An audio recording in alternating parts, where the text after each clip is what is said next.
நீங்க உங்க சம்மர் ஹாலிடேக்கு உங்க சொந்தக்காரங்க வீட்டுக்கு எப்படி டிராவல் பண்ணி போனீங்க? ஒன்று ட்ரெயின்ல போயிருப்பீங்க, இல்ல பஸ்ல போயிருப்பீங்க. அதுவும் உங்களோட பேரண்ட்ஸோ இல்ல கார்டியன்ஸோட ஹெல்ப்போட. ஆனா யூஎஸ்ல 10 வருஷமா போஸ்ட்மேன்ஸ் தான் சொந்தக்காரங்க வீட்டுல கொண்டு போய் விட்டுட்டு இருந்திருக்காங்க. இது நடந்ததுக்கான காரணம் என்னன்றதை இந்த வீடியோல பார்க்க போறோம்.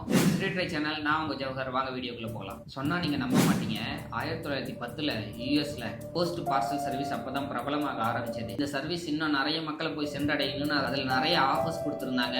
அதோட காஸ்ட் பாத்தீங்கன்னா ரொம்பவே கம்மியா இருந்தது. இந்த வாய்ப்பை யூஸ் பண்ணிக்கணும்ன்றதுக்காக சம்மர் ஹாலிடே வரும்போது தங்களோட குழந்தைங்களை வீட்டுல வச்சு சமாளிக்க முடியலன்றதுக்காக சொந்தக்காரங்க வீட்டுக்கு அனுப்பி விடலான்னு யோசிச்சுட்டு இருந்திருக்காங்க. அந்த டைம்ல பஸ்ஸுக்கும் ட்ரெயினுக்கும் டிக்கெட் அமௌண்ட் நிறைய கேட்டுட்டு இருந்தாங்க.